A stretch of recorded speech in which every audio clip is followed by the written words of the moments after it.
ho an'izay rehetra mahalan'andriamanitra sady voantso no masina ho am'tombona ho aminareo ane ny fahasoavana ho mba-piadanana avy amin'andriamanitra ray sy Jesosy Kristy tompontsika amen.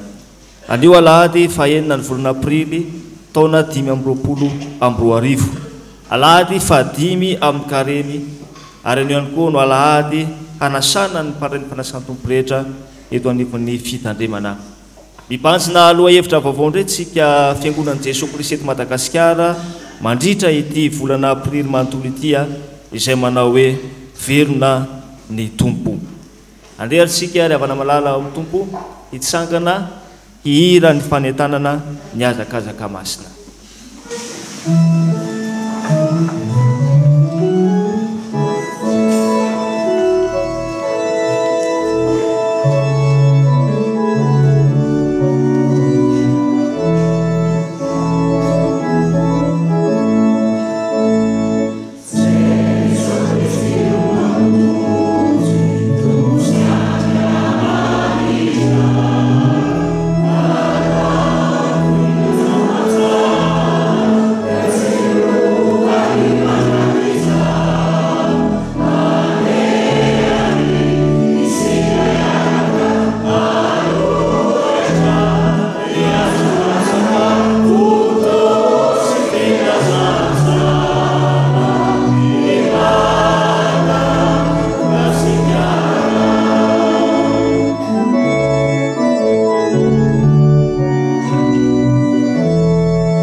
Iantso sy idera ny anaran'ny tompo sika ravana amin'ny anaran'ny famakiantsika ny salamo efa voalahatra.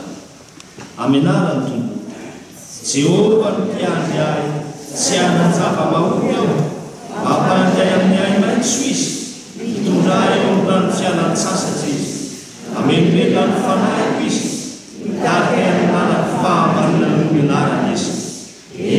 Na dia mandeha mamaky ny sady ny fahafatesana zaho, dia tsy atahotrany zaho fa ianao no amiko.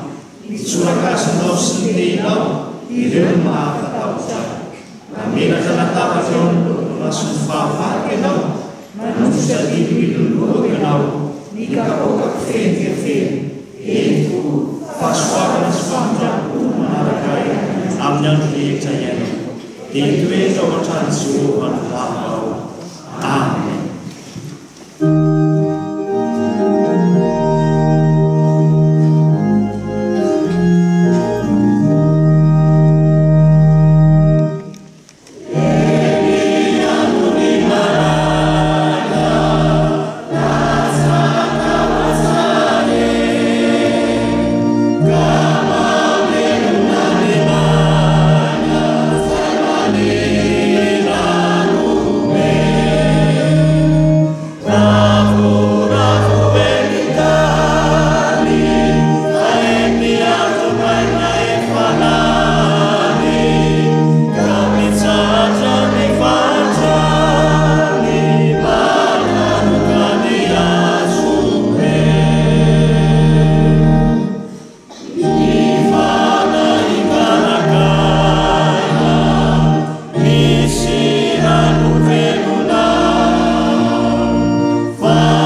olona vavaksika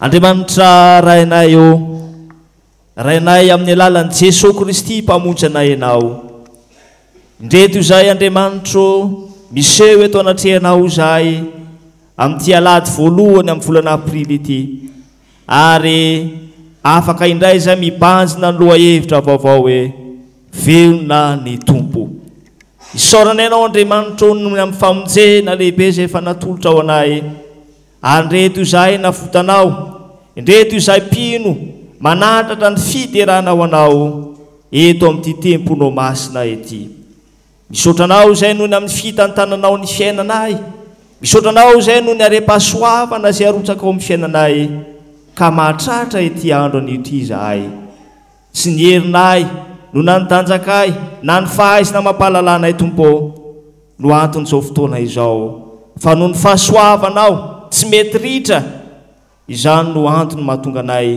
eto amin'ity temponao masina ety ankehitrina zay tompo dia mangataka hatrany izay ny fanatrehanao Andriamanitra izao fanompompivavahana tanterahana izao ka aoka tompo ho tena tafaray marina aminao tokoa ny vahoakanao ary iseho ny voninahitra ao tompo ny fanompona rehetra ho seho tanterahana eto ka ny asa matin'ny Satana ny etsana-keritsy anapahefana amin'izao fotoana izao ary tsy ho tahaky ny diranay ety tompo ny alanay amin'izao tranona ho izao fa mandray herim-panava avao izahay ary atsapanay tokoa fa velona ianao Andriamanitra velona ny tomponay ary efa nandresy ny fahafatesanay ianao noho amin'ny anaran'i Jesosy Kristy mpamonjy anay nanaovanay izany vavaka fisaorana sy fiterana izany amen tonga ao amin'ny fotoana fankalazana ny ten'Andriamanitra isika izay loavan'ny fotoana ho an'ny ankizy sy ny tanora eo am-pitsanganana ary dia anatanterahany ankizy sy ny tanora ny hira izay efa voalahatra eny amin'ny fafana hitsangana ny ankizy sy ny tanora rehetra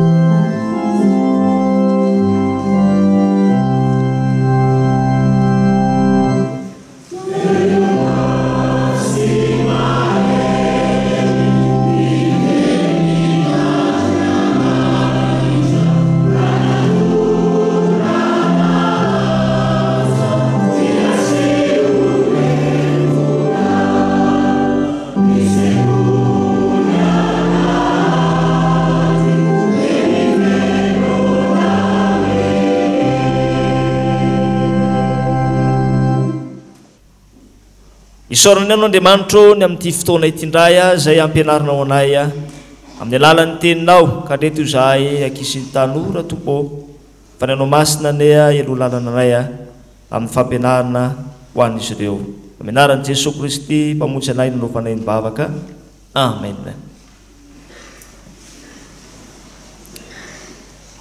miarabanareo rehetra ry ankizy sy tanora amin'ny anaran'ny tompo ny fampianarana izay omenanareo amin'ity an'io dia zay hitantsika ao amin'ny Samuela faharoa toko faharoa amby roapolo ny andininy fahafito amby efapolo ihany Samuela faharoa toko faharoa amby roapolo ka ny andininy fahafito amby efapolo ihany no akatsika fampianarana amin'ity an'io ity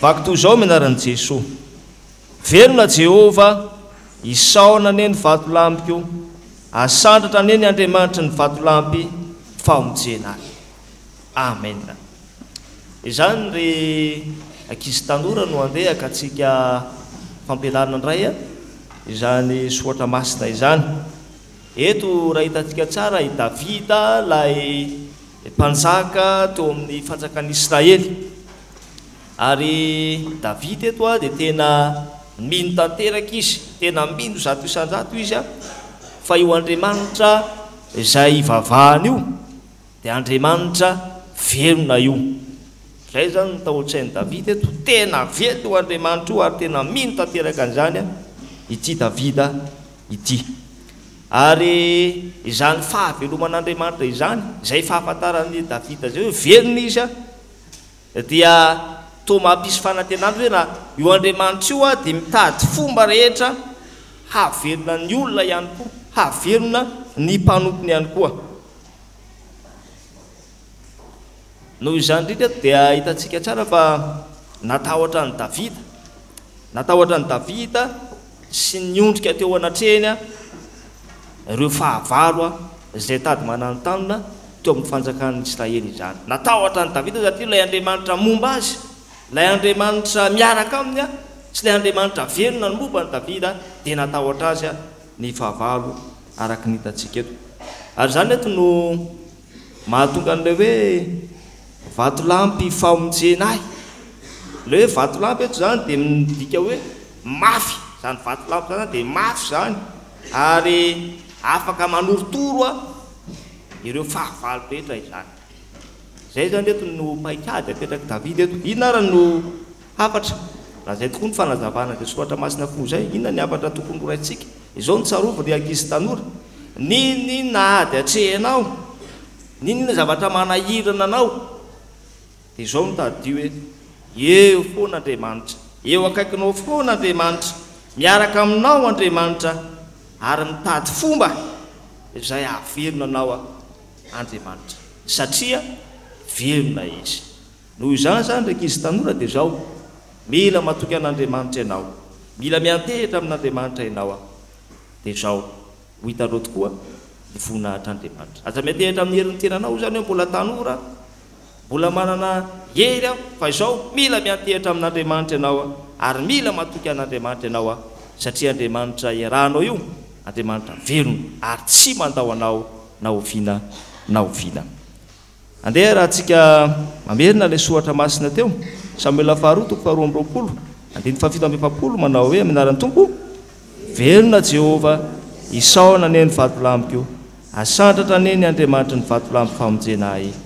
Amen. Ho an'Andriamanitra irery ihany ny voninahitra hivavaka isika.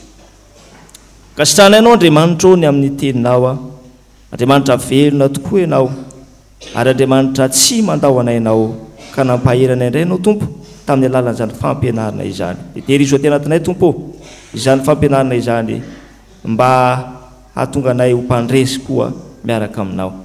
Minaran'i Jesosy Kristy Tomponay nanaovana izany vavaka izany. Amen.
Jesosy Kristy Tomponay tonga amin'ny fotoana ihainoana sy hamakina ny teninao zay ankehitriny.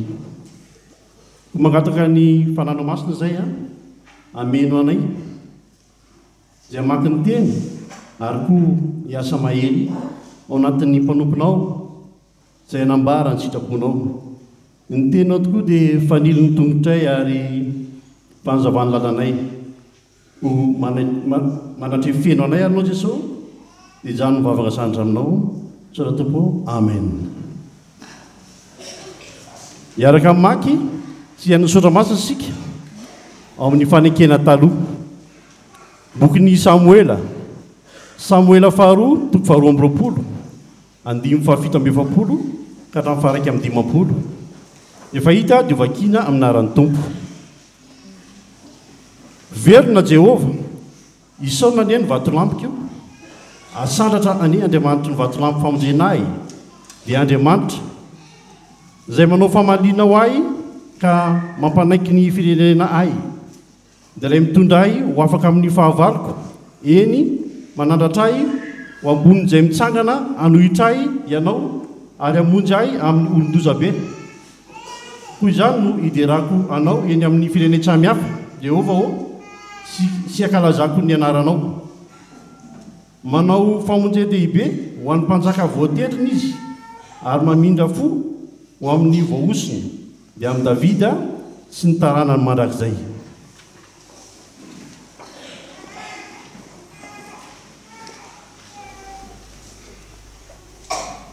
ho toizantsika famakina ny soratra masina ao amin'ny fanekena vaovao filazantsara araka amin'ny Matthieu toko fahenina amin'ny roapolo ny andiny fito amin'ny dimapolo ka hatramin'ny fahenina amin'ny enimpolo ary ho farana antsika ny famakina ny soratra masina ao amin'ny Korintiana faharoa toko fahatelo ny andiny voalohany ka hatramin'ny fahaenina rehefa hita dia hovakiana amin'ny anaran'ny Tompo ary izay efa nisambotra an' Jesosy dia nitondra azy ho any amin'ny Kayafa apostolina be izay nivorian'ny mpanorandalàna sy ny loholona ary Petera nanaraka azy dia nilavidavitreny hatrany amin'ny kianjan'ny trano misolona be ary niditra izy dia niara-nipetraka tao amin'ny mpiandry raharaha mba hahita izay hafarany ary ny loha ampisorona mba misinyajiona rehetra nitady teny hoentiny hampangalainga an'i Jesosy mba hamonoany azy fa tsy nahita izy na dia maro aza amin'ny vavolombelona mandainga tonga teo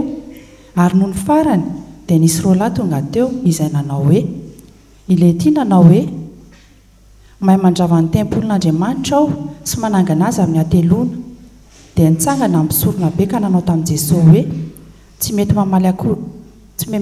mety mamaly akory va ianao inona ny hampangany ireto anao nefa tsy niteny Jesosy dia hoy misorona be taminy ampiahany aniko amin'Andriamanitra velona ianao ilaza aminay raha ianao no Kristy zanak'Andriamanitra hoy Jesosy taminy voalazanao ary koa lazaiko aminareo hatramin'izao dia ho hitanareo ny zanak'olona mipetraka amin'ny tanana ankavanany hery sy avy eo amin'ny rahony lanitra ary tamin'izany misorona be dia nandritra ny fitafiany ka nanao hoe efa niteny ratsy izy ahoana no mbola ilantsika vavolombelona indray indro efa irenareo izao fitenenan-dratsy izao ahoana no hevitrareo ary ireo namaly ka nanao hoe miendrika ho elohana ho faty izy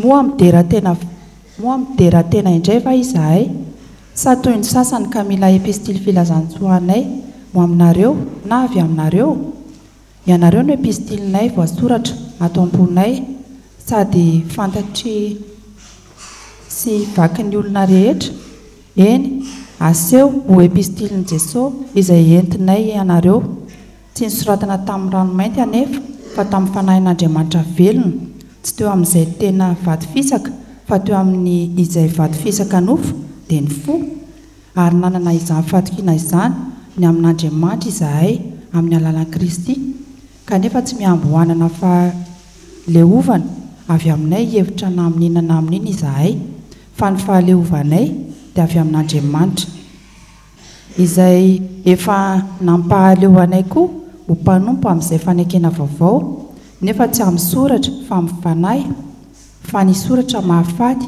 fa ny fanahy no mahavelona amen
miarabantsika amin'ny anaran'i Jesosy lay velona riavana miditra amin'izao volana aprily izao ary araka amin'ny lohahevitry ny perikopy Efijekema manao hoe velona ny tompo ary ny fanainy dia ho amintsika atonga ny teny amoa ampodisika fiangonana amerina antsika fiangonana ampiorina trany ny finotsika fiangonana ao filazantsara ka Matthieu 5:20 andininy 7:50 hatramin'ny 9:90 ny arahantsika amin'ity fotoana ity.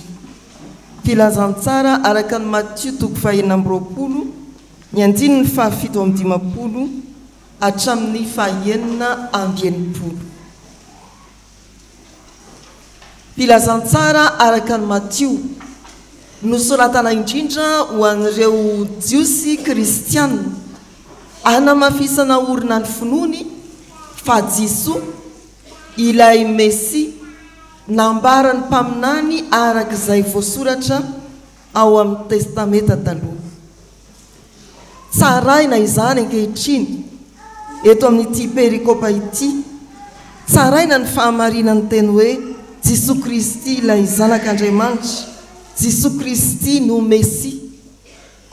Entina tsaraina eo anatrehan'ny fitondram-piangonana i Jesosy Kristy sy ny fijoroany ho zanak'Andriamanitra.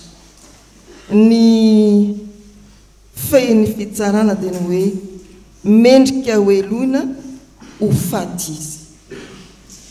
Mendrika ho eloina ho faty ilay tompo velona. Raha manomboka ny lohahevitry ny perikopa isika manao hoe velona ny tompo dia apetraka ny fandaharana manoloana antsika hieritreritra hoe noelona ho faty koa ilay Jesosy velona. Napetraka izany didim-pitsarana izany ampieritreritra antsika hoe maty aloha Jesosy vao velona. Fanekepinontsika raha teo zany manao hoe maty ka nalevina nitsangana tamin'ny maty tamin'ny andro fahatelo. Mialohan'ny iresantsika zany hoe velona ny tompo dia ampatsivina antsika eto ny lalany zany fisehoany amin'ny fahavelomany zany. Nandalo ireo fanenjehana samihafa izy ary tonga eo amin'ny fitsarana manoloana ireo tompon'andraikitra ambony ara-pivavahana eto amin'ity soratra masina ity. Riavana malala rehetra amin'ny tompo ireto no hevitra izay zaraina amintsika ahafahantsika mieritreritra izany fahavelomany tompo izany miainga amin'ity perikopa ity. Mpilalao anankiray ato anatin'izao soratra masin'izao i Petera. Eo amin'ity 5:20 ambarany soratra masina hoe nanaraka azy teny lavidavitra eny hatrany amin'ny kianjan'ny tranony mpisorona be, niditra izy dia niara-mipetraka eo amin'ny mpiandry raharaha mba hahity izay hiafara. Petera izay mpianatra naneho hafanampo tamin'ny fanarahany tompo iray tamin'ireo apôstôly 12 no tsaraina i Jesosy Kristy fa izy nitazan-davitra nanaraka teny lavidavitra teny niara-mipetraka tamin'ny mpiandry raharaha mba hiandry izay hiafarana. Miomana ny amin'ny Pasika fankalazana ny fahaveloman'ny tompo isika ary anisan'ny lalana mankany ny fitsarana any Jesosy Kristy. Raha tsaraina manoloana antsika ny filazantsara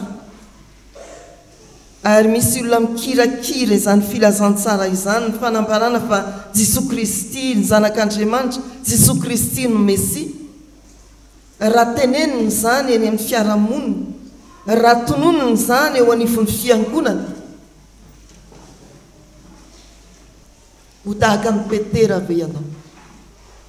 hitazan-davitra ny amin'izay hiafarany ny fitsarana sa efa anantena sahady fa io tompo izay tsarainy io ny filazantsara izay avela ho kirakirainy ny fiaramonina sy ny mpitondra fivavahana ka tsaraina dia marina tsy adikevitra.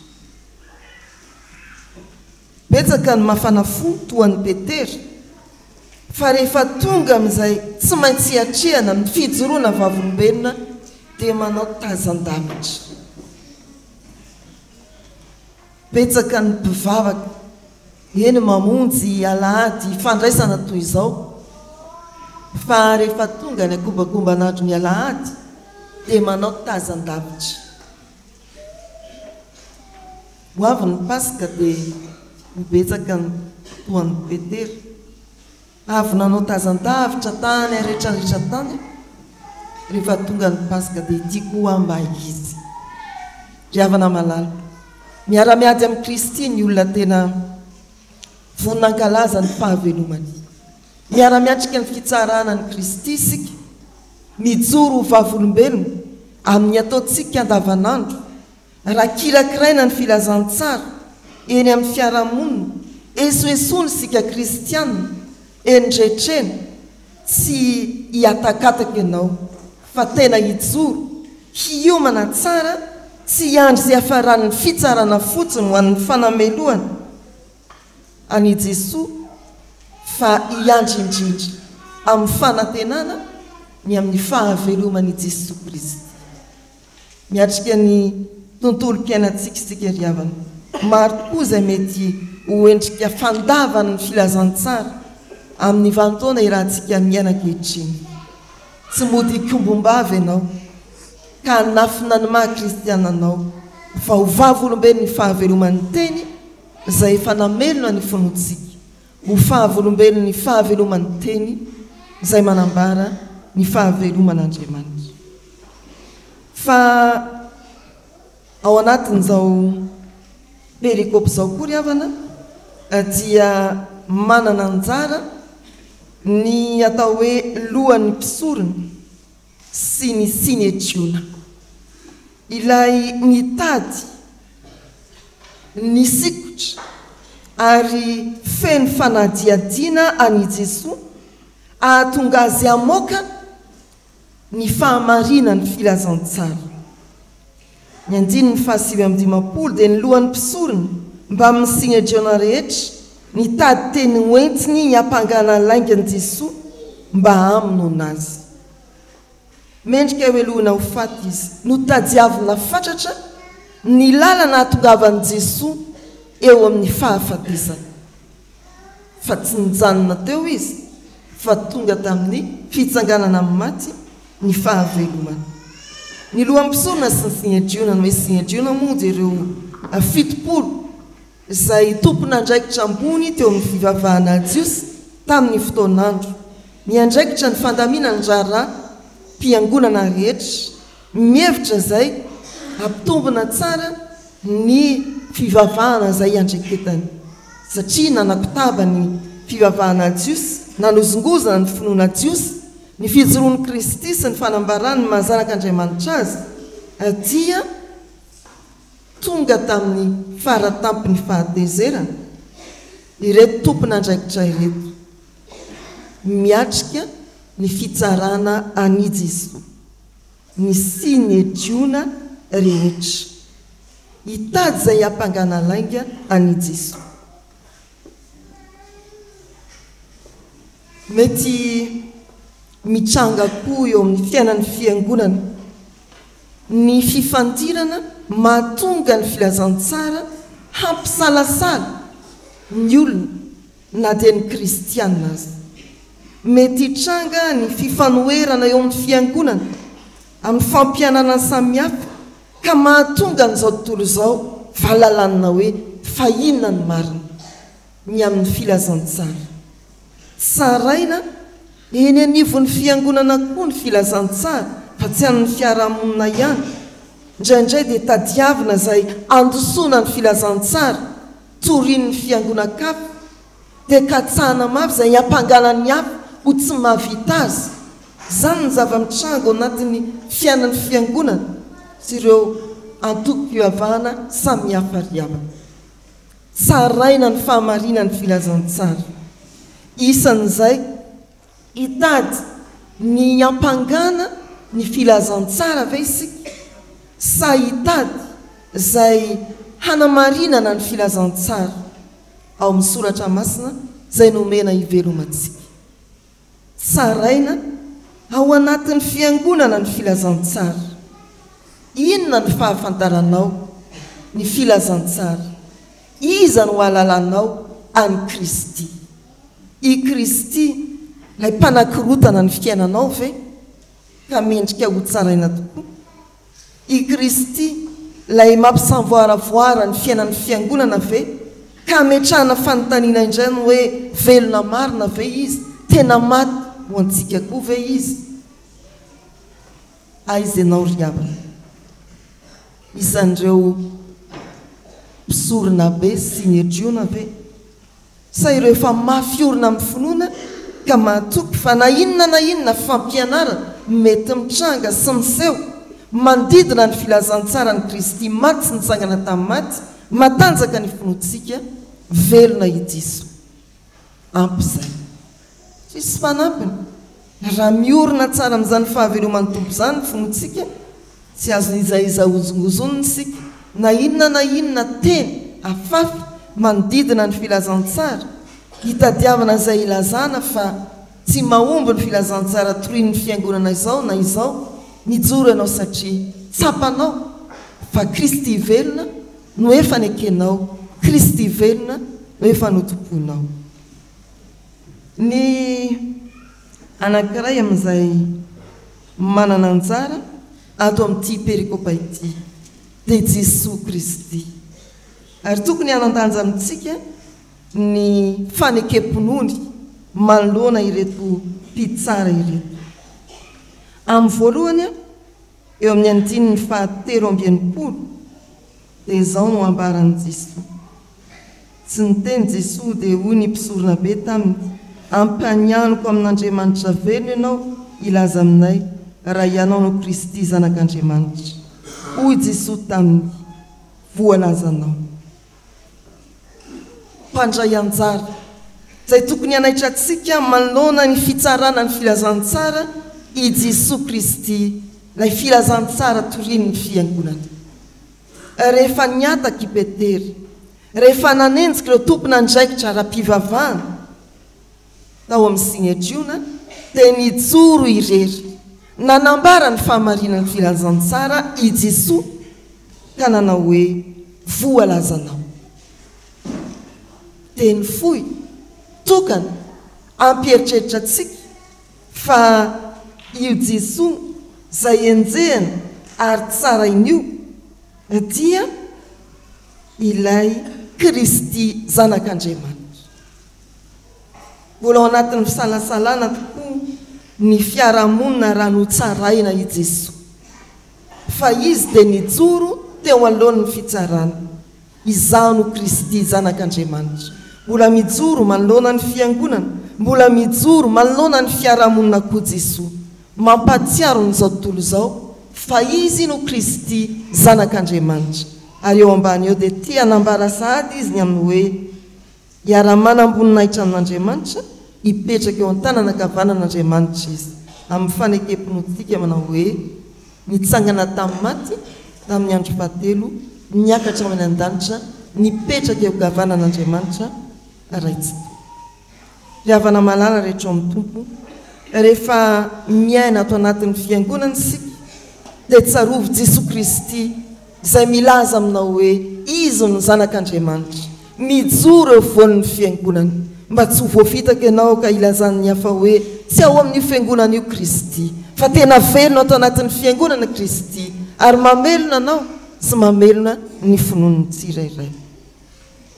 Rehefa mandeha eny amin'ny fiarahamonina isika dia tsarovy fa ihany koa Kristy ilay tsaraina isan'andro araka ny tenin'ny Paoly apôstôly, ao koa isika no epistily velona ka vakina eny amintsika ny fahavelomany Kristy, ny fahavelomany filazantsara ho fantatry ny olona manodidina antsika fa misy zany Kristy zanak'Andriamanitra velona.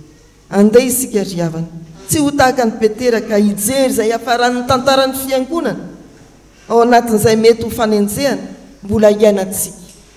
Tsy ho tahaka ny Sejiona izay mitady ny ampangana andosona ny filazantsara, fa ho tahaka ny Kristy, eny solo-tenan'ny Kristy, martiora velona ankehitriny, milaza fa Kristy ilay zanak'Andriamanitra velona, mandihana sy hiandry ny Pasika isika. Torio fa velona ny tompo ilay hivavahantsika. Ho an'Andriamanitra ny voninahitra. Amen. Hivavaka isika.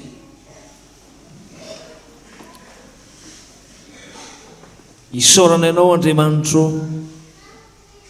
ny amin'ny teninao izay nampitondranao ny mpanomponao indray tamin'ity andron'io ity. Manoloana izany teninao zazy Tompo, dia reto izahay mpanota tsy nahatanteraka izany teninao izany izahay. Reto kosa Tompo toa manoloana ny zavatsarotra izay mianjady eo amin'ny fiainanay. Indray izay toa mitanondrika ihany. Indray izao toa rehefa ao anatin'ny fanompoana mafy dia mitsoka andaharana izahay. Manoloana ny fanenjehana amin'ny maha-kristianina anay. Tompo, fona aminao izahay.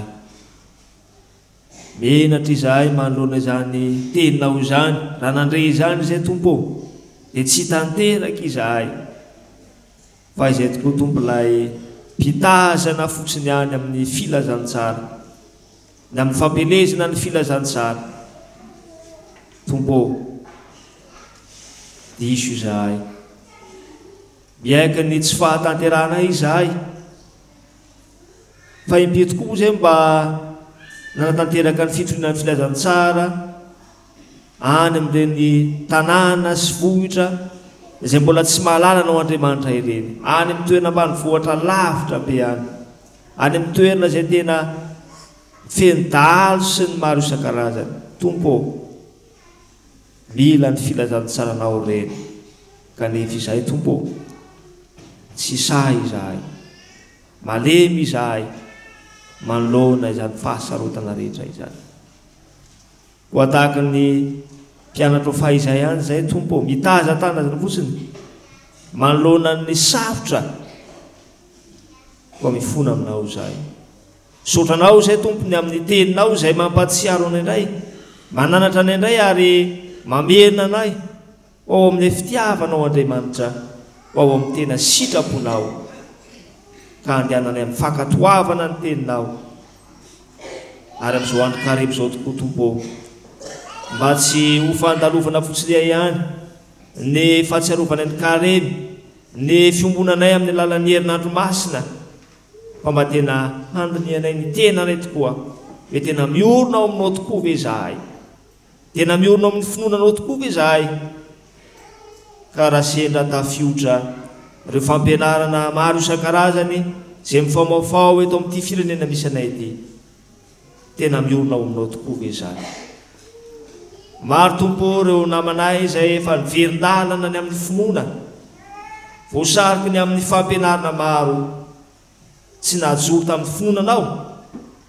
Ho andreto izahay Tompo, vavaka aminao izahay, terizo aminao izahay Tompo, ary mba tena hijoro ho vavolombelonao amin'izay rehetra misy anay, ary hanehoanay tokoa fa velona ianao Jesosy Kristy, velona ianao. Ankehitriny ry Tompo, dia hifona eto anatrehanao izahay, manana ny tsy fahatanteranay izay rehetra reto, ka ino izay hanona vavaka fifonana, hivavaka mangina eto anatrehanao izay, ka mihaino Tompo ny fivavaka izay ataonay.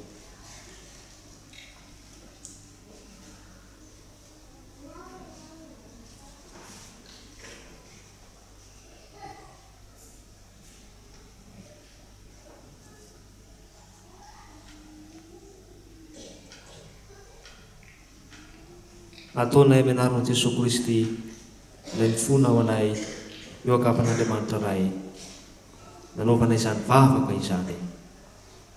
Amen.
Hoanao sy ny bebaka teo anatrehan'ny Tompo, raha isoa amin'ny finoana sy ny fanantenana eo am-pitsanganana ny teny famelan-keloka atolotro ny Tompo ho antsika. Amenaran'i Jesosy, tsy hamelanareo kamboty aho akaty aminareo aho, vetivety foana dia tsy hahita intsony izao tontolo izao, fa ianareo no hahita satria velona aho dia ho velona koa ianareo. Ambara amenaran'ny Tompo ry havana, mavoavela ny elokareo noho ny anarany masina. Aleluia. Mileran'ny Tompo. Amen.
Vovela heloka izay maneno finoana eo anatrehan'Andriamanitra ho andeha rahantsika manona izao ny fanekempinoana apostolika na ny fanekempinoana laharana voalohany.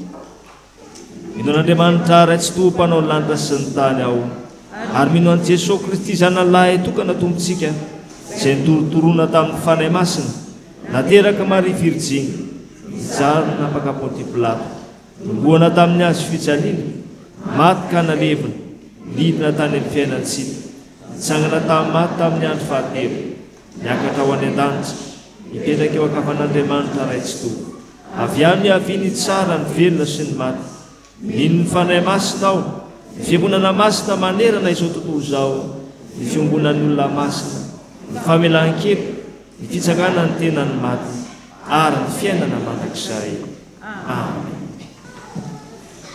Mavaksika ravana isaorana ianao Andriamanitra tomponay tsara indrindro nohony amin'ny fitiavanao sy ny famotramponao aminay ka mbola afaka mangataka eto anatrehanao indray izahay amin'ity andro io ity. Tompo ankinina feno ampelantananao ny fiainan'izao fiangonana izao. Ianao mahalala ny mahasoa, ianao Andriamanitra no mahafantatra izay tokony hitondranao ny fiangonanao. Ta eo Andriamanitra ireo tompon'andraikitra rehetra manomboka ny amin'ny ray aman-dreny-mpitandrina izany, ny birao mpiara-miasa aminy, ny mpihevitra ara, ny mpandray ny fanasan'ny tompo rehetra ary ny kristianina rehetra eto amin'ity fitandremana ity. Petraka fenao ampelantananao ireo asa marobe miandry ny fiangonana, na ny asa ato anatiny izany na ny asa any ivelan'ny fiangonana. Ta io ny tsirairay avy mba hahery amin'ny fanomponanao Andriamanitra. Amin'izao andro karimy izao tokoa Tompo, dia mba ho tena fiainanao anay tokoa ny hanaradianao, mba ho tena iainanay ny maha-kristianina anay fa tsy andeha-pahazarana kristianina izahay. Vavak'izay ho an'ny kristianina tsirairay avy eto amin'ity fiangonana ity. Ianao Andriamanitra mahita ny tsirairay avy, ianao mahita ny olany tsirairay avy. Tompo, raha ny zanaka tokoa anafaka dia ho afaka tokoa izahay. Koa jereo amin'ny masom-pitiavanao, ao ireo izay tsy salama, ianao jery azy ireo, ianao ampahery azy ireo, ary ianao anasitrana ny aretina rehetra na inona izany. Ao ihany koa Tompo ireo izay azo ny manjo. Tompo, ianao no ampahery ny kristianina ireny, hamitraka azy ireny ianao, haramelona ny fanantenana ao anatin'izy ireny, fa ny fahafatesana dia lalana amin'ny tanany aminao. Ary ianao dia efa milaza koa fa ny fahafatesana no azahoana tompony, ary amitraka ao fa velona ianao nefa nandresy ny fahafatesana, ary Andriamanitra manangana ny maty ihany koa ianao. Izany ny fononay kristianina, ka dia mampahereza ireo kristianina izay hiaratry ny fahoriana ireny. Ivavak'izay Tompo ho an'ny fiangonan'i Jesosy Kristy eto Madagasikara, iomana izahay Tompo hiatrika ny sinôda lehibe na sitraponao teo tanterahana amin'ny volana Aogositra ho avy izao. Apetraka fenao ampelantananao Tompo ny fandaminana rehetra, ny tompon'andraikitra rehetra ao anatin'izany, ny solotena isaky ny sinôda aparitany ato amin'ny sany Etsekema, hiatrika izany sinôda lehibe izany. Ta io ny tsirairay avy. Apetraka fenao ampelantananao koa Tompo, ianao no mahalala izay mahasolo fiangonanao, izay fantatrao Tompo hitondra izao fiangonana izao ndray, hitarika izao fiangonan'i Jesosy Kristy eto Madagasikara izao. Ianao haneno olona araka ny sitraponao hitarika anay indray mandritra ny efataona. Tsy adinonay koa Tompo hitondra-bavaka ity firenena misy anay ity. Tsisy miafina aminao Andriamanitra zava-misy eto amin'ny firenenay. Manjaka eto amin'ny firenenay ny tsy fahandriam-pahalemana, ny von'olona isan-karazany.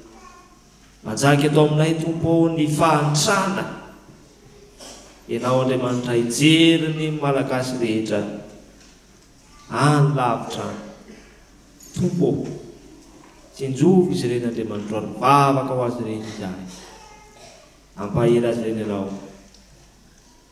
Maro Tompo ny zavatra tiany angatahana eto anatrehanao, mafony fisainanay, ka dia tanterao araka ny haben'indra fonao Tompo, zay rehetra kasanay ka masoanay tsy takera tompory mampiomona ny vavakay amin'ny vavaka nampianarinao manao hoe nanay ho sady danasa masina ny aminanao mandeha mifatsaka anao atao amin'ny sitamonao ety atantany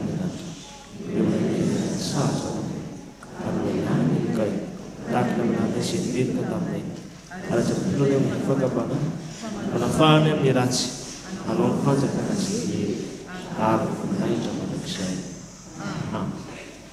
soratsika ny braom-piaramiasa nitondra ny tsara fantatra mikasika ny asan'ny fiangonana fa ireto vitsivitsy maromaro reto ry havana dia mbola ampitaina amintsika azotsika miara-mientana ho fampandrosoana ny asan'Andriamanitra ho fijoroana ho vavolombelo ny fahavelomany Jesosy Kristy ilay efa nalorantsika tena. Voalohany ny asan'ny fiangonana izay hitariany voamerany fifandraisana antsika amin'ny fandrafetana ny lakozia ao amin'ny trano izay ho fahatsiarovana ho fanomezana no ny fisotroroany iray aman-drenitsika foloany Evjegema dia ny mpitandrina irako Andriamasoa Ami. Araka ny fanapahan-kevitra efa teo anatrehany mpandray fanasan'ny tompo dia anomboka amin'ity alahady ity hatramin'ny volana Jona izay anorantsika ny asa vita eo anatrehany fiangonana Evjegema niezaka ataontsika manodidina an'izany. Ampatsivina fa ny totalin'ny sarany anamboarana n'io lakozia io dia 520 tapitrisa ariary na 15 millions ariary. Lakozia anatiny sy lakozia ivelany. Koa ny lalana anatanterahantsika izany dia ireto arak'izay efa noresantsika tao amin'ny akatoko ny fandraisana. Ny voalohany dia isy ny rakitra ambaravarana rehefa miravy amin'izay fahafoizana ataontsika manomboka amin'ny farany zandry olona indrindra ka hatramin'ny zokiolona indrindra tonga mivavaka isan'alahady eto amin'ny fiangonana. Tsy ho adonitsika izany ry havana fa ankoatran'izay rakitra mahazatra antsika dia misy zany rakitra ambaravarana izany ho fiara-mientana amin'ny fandrafetana ny lakozia trano fisotrondronoana iray aman-drenitsika. Ny faharoa dia ny fandraisana fanomezana arak'izay fahafoizana sy ny fanambinana avy amin'ny tompo ataontsika isam-batanolona na isan'ankohona sy isam-pianakaviana ao an-tokotany ao. Misy latabatra mivelatra miandry antsika mpianaka ny finoana ao andraketany voamerany fifandraisana andray izay fotsika mpitiavana hamitana izao asa iombonana izao. Anelalela ny fidirana voalohany sy fidirana faharoa ary aoriana ny fidirana faharoa. Izay ny asa momba ny fandrafetana ny lakozia asa iombonana nankin'ny Evjegema amintsika. Hofitaitsika ho voninahitr'Andriamanitra ataontsika mpifaliana eo ambany tanam-pahasoavan'Andriamanitra izany ry havana malala. Fa ao amin'ny voamerany fifandraisana ihany nitarika antsika amin'ny fotoana 7 Jolay 2022 dia ny fiaraha-mivavaky ny zanaky ny fiangonana Evjegema isotro fitiavana ampielezana. Efa nisy zany tany aloha fa dia ho velomintsika indray ary dia izao no fandaminana hitarian'ny voamerantsika. Izy taratasy fisoratana anarana ho zanak'ampelezana eto amin'ny fiangonana isotro fitiavana azontsika raisina eo amin'ny latabatra miaraka amin'ny latabatra fanolorana ny fandraisana anjara ho an'ny lakozia ihany. Eo amin'ireo voameran'ny fifandraisan'ireo sika no mandray ny taratasy ary ameno izany araky ny voasoratra amin'ny tsanganana misy 5 izy ao. Ny voalohany dia ny laharany mpanoratra anarana isyna hoe fianakaviana voalohany faharoa fahatelo fahaefatra raha maromaro menadana maromaro ny isoratra anarana azo atao taratasy iray. Ny adresy sy ny azona mifandray amin'ireo misoratra anarana. Anarana tsy mpanampiny dia adresy sy telefônina.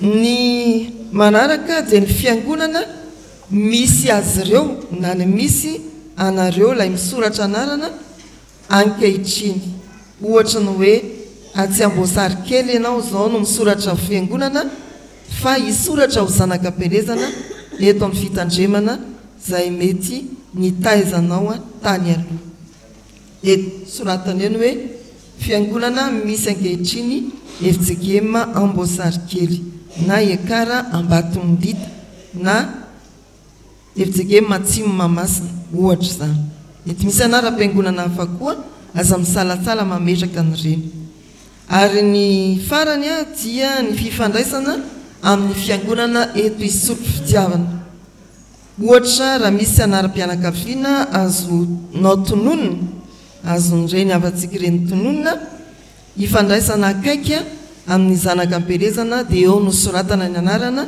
sy ny fifandraisana azo atao aminy fa soratana eo koa ny hoe batisa ve no natao teto fandraisana ho mpandray ve fanompoana samihafa toy ny dekona na mpiandry sy ny sisa teto amin'ny fiangonana ve zay ny tsanganana farany driavana dia anomboka izao alahady 9 aprily zao koa ity fisoratana anarana ity aza misalasala raha misy mety hoe ray aman-dreny na ray tapo amin'ny ray aman-dreny na ray tapo amintsika na ray tapo amin'ny vady zanakam-pelezana zany hoe miara-ny vavaka tamintsika teto tamin'ny fotoanandro mety teto izy natao batisa teto izy niraisana mpandray teto izy nanao fanompoana samihafa fa nifindrany amin'ny fiangonakafa no miantony samihafa dia ireny no atao hoe zanakam-pelezana mangataka fiara-miasantsika mpianakavonona mba hitondra ny taratasy any amin'izy ireny anazava araka izany dia mba ho amin'ny sitrapony sy amin'ny fitiavany no anoratsy ny anarana ho isan'ny zanakam-pelezana ndraindray sika ray aman-dreny lehibe reny be na databe na ray aman-dreny malahelohelo sika dia tsika ihany manoratra ny anarana io alao soratana zanakam-pelezana zareo ary dia avy eo izy tsy mifanaraka amin'ny eritreretintsika fa aleo tena fanolorantena mazava avy amin'ireny avantsika ireny ny fangatana fiara-miasa atao amintsika dia ny hoe alaivo ny taratasy ento any amin'ireny avantsika ireny azavao ny fisiny ity fisoratana anarana ho zanakam-pelezana ity dia ameno ampitiavana antsitrapo ny taratasy izy ny farana amin'ny daty ny soratana anarana sy ny anarana sy ny sonia tompona andraikitry ny fanoratana anarana ny soratana eo amin'ny anarana sy fanampina dia ny loham-pianakaviana isa tokantranoilay zanakam-pelezana misoratra anarana ihany driavana toraka izany koa ny mpanao sonia ny tsara indrindra dia izy ilay voasoratra anarana ao anatin'ny taratasy fisoratana anarana izay ny amin'ny fiezana fanaovana ny lakozia sy ny famerenana indray ny fikambanany zanakam-pelezana eto amin'ny fiangonana hitarian'ny voamerany fifandraisana antsika fa ny voamerany ankoana sy fanabeazana efa nandefa tamin'ny raharam-piangonana teo dia mbola manafatra antsika ny amin'ny fisin'ity asa manokana ity momba ny fampianarana toana na ny cours de soutien zay karakarantsika fiangonana ary homanin'izy ireo ho an'ny zanantsika miditra amin'ny fialan-tsasatra pasika tsika raha sitrapony tompo ary ny alarobia 9 aprily dia isy fampianarana manokana ho an'ny mpanala fanadinana rehetra BEPC sy baccalauréat na tsy isan'ilay mpianatra koro isakasabotsy azysika kanefa hiatrika izany fanadinana izany dia antsona mba handray ny tantsoroky ny fiangonana amin'ny alalan'ny fandaharam-potoana alarobia 9 aprily anatin'ny herinandro masina io ka izao ny endrika izany miara-miatrika ny fampohavana maraim-baovao isika toy ny fanao hoe manakina ny fiainana amin'ny andavanandro eo ampelantanany tompo aorin'izay vita ny fampompovavahana amin'ny fitora maraina amin'ny enora sasany manomboka maraim-baovao amin'ny fitora maraina dia misy fampizarana toy ny fanao isaky ny sabotsy avy amin'ireo zoky eto amin'ny fiangonana izarany traika efa-piainany mba hitariana antsika zandry zanaka ibanjina izay tena tanjona ary tena anaraka izay mety toromarika azo raisana avy amin'ny fifampizarana reny zoky ray aman-drenitsika efa nandia fiainana samihafa ireny. Zay no mampiavaka nyity fampianarana ito amin'ny fiangonana ity, tsy ho tahaka ny an'ny fampianarana samihafa izay arahantsika fa dia misy taridalana fampizarana zany mandrakariva riavana.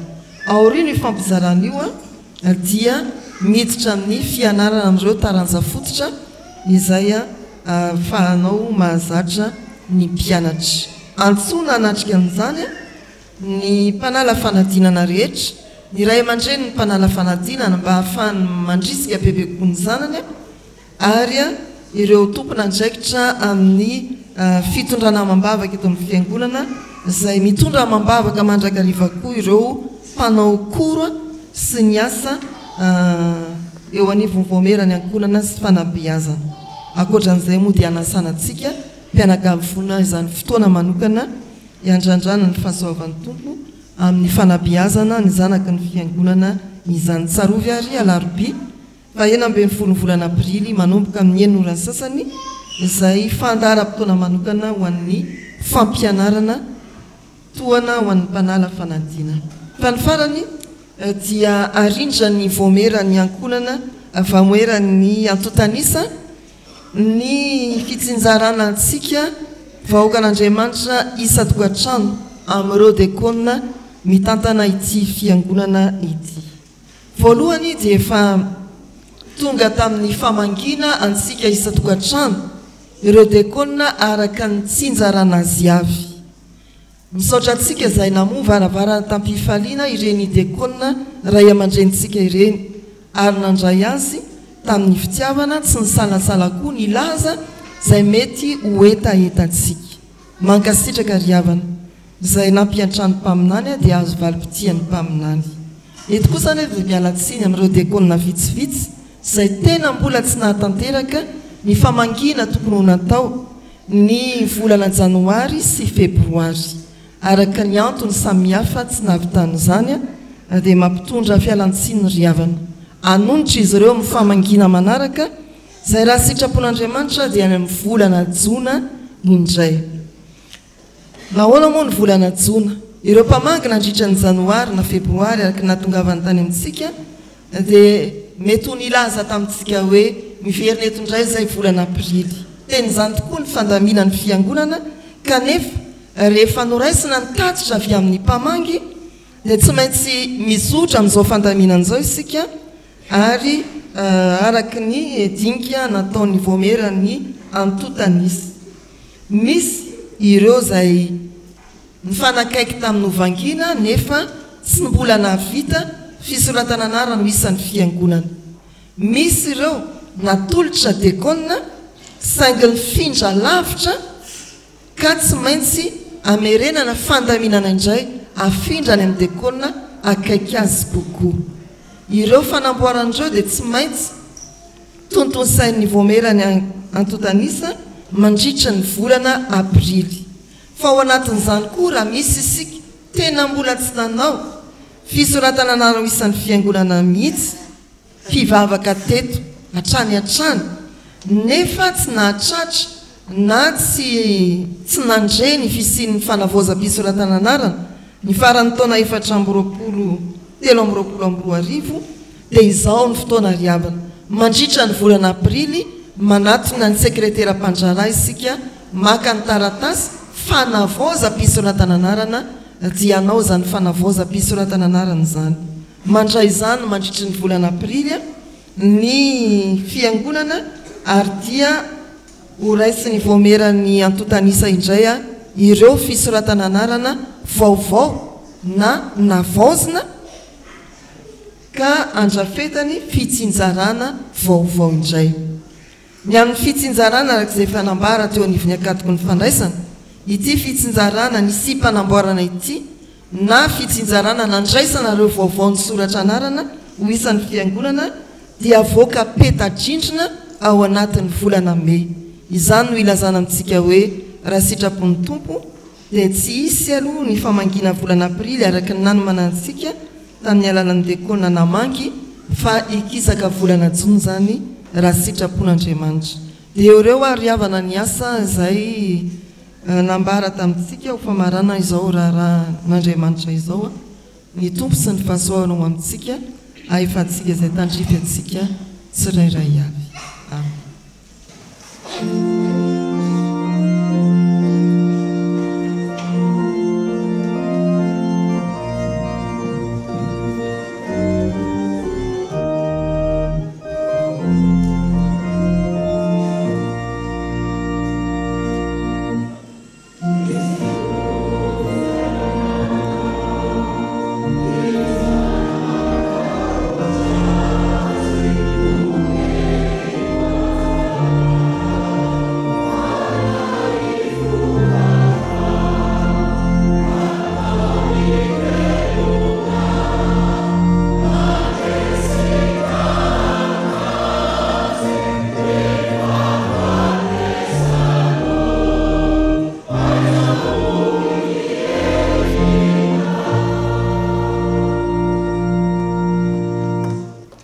Raiso nitsodrany tononona amin'ny anaran'ny tompo Andriamanitra ny fiadanana izay nitondra ny Jesosy tompontsika mpiandrondro lehibe hiala amin'ny maty mitondra ny rano ny fanekena mandrakizay izy any hatanteraka anareo amin'ny tsara rehetra no ny sitrapony ka hiasa ao anatinareo izay ankasitrany eo masony amin'ny alalan'i Jesosy Kristy satria velonao dia ho velona koa ianareo hoy ny tompo.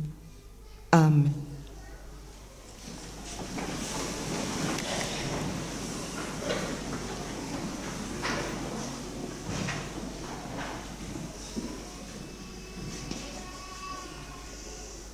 Ho an'Andriamanitra irery ihany ny voninahitra amin'ny anaran'ny Ray sy ny Zanaka